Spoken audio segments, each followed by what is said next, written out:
ایک یہ کہتی ہیں کہ تعدیل ارکان نہ کیے جائیں تو سجدہ سہو سے تلافی کرنی ہوگی، کیا یہ صحیح ہے؟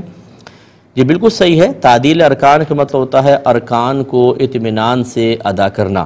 اور اس کی مقدار کیا ہوتی ہے؟ جیسے آپ رکوع سے اٹھتے ہیں، یہ اس کو قومہ کہتے ہیں، سیدھا جب آپ کھڑے ہو جائیں تو ایک سبحان اللہ کی مقدار ٹھہرنا یہ واجب ہوتا ہے، سمجھ لیجئے۔ پھر اس کے بعد جیسے 2 سجدے ہیں تو 2 سجدوں کے درمیان ایک بار سبحان اللہ کی مقدار ٹھہرنا، اس کے بعد اگلا سجدہ کریں گے، اسے کہتے ہیں تعدیل ارکان۔ اس طرح کے رکن پورا کریں آپ، تو جلدی جلدی اگر اس طرح کیا تو پھر یہ نہیں ہوگا،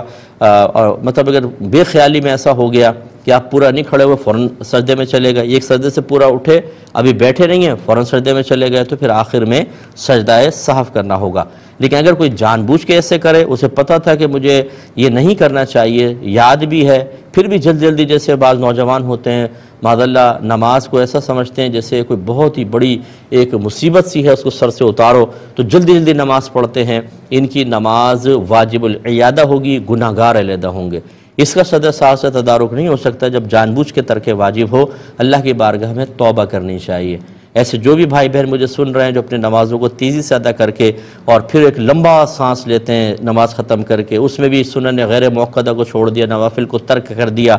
اور اس کے بعد کرنا کیا ہے؟ ٹی وی کے سامنے بیٹھنا ہے، ویسے بیٹھ کے باتیں کرنی ہیں، یعنی کام کچھ بھی نہیں ہے، لیکن اللہ کی بارگاہ میں کھڑا ہونا انتہائی باعث کوفت ہو جاتا ہے کہ تیز تیز نماز ادا کرو اور باہر نکلو۔ یہ چیز صحیح نہیں ہے۔ صرف سمجھانے کے لیے ایسے بھائی بہنوں کو میں عرض کر رہا ہوں کہ اگر ایک ٹیبل آپ تیار کریں بے خیال ایسی بے توجہی کے ساتھ تو اس کے آپ کو 500 روپے ملیں گے، لیکن اسی کو آپ بڑے پیار سے، اچھے انداز سے، توجہ کے ساتھ، خوب مطلب نقش و نگار کے ساتھ تیار کریں تو اسی ٹیبل کے 5 لاکھ ملیں، تو کیا خیال ہے آپ 500 پہ اکتفا کریں گے یا 5 لاکھ کی طرف آئیں گے؟ تو بس یہی بات ہے کہ اگر آپ بے ترتیبی سے اور اس طرح بوجھ سمجھ کے نماز ادا کریں گے تو بعض اوقات تو نبی کریم صلی اللہ علیہ وسلم کے فرمان ذیشان کے مطابق بعض نمازی مسجد کے دروازے سے باہر نہیں نکلنے پاتے کہ ان کی نماز پرانے کپڑے کی طرح لپیٹ کے ان کے منہ پر مار دی جاتی ہے۔ بعض روایات میں ہے خود نماز پڑھنے والے کے لیے بد دعا کرتی ہے کہ اللہ تجھے بھی ایسا ہی برباد کر دے جیسا تو نے مجھے برباد کیا۔ یہ اسی قسم کی نمازوں کے بارے میں ہوتا ہے کہ انعام تو دور کی بات یہ، اور اگر انعام ملے فرض کر لیں تو بہت تھوڑا سا ہوگا کیونکہ توجہ کم ہے، اس لیے یہ سمجھ لیجئے کہ آخرت کے چیک ہیں جن کو آپ کیش کروائیں گے،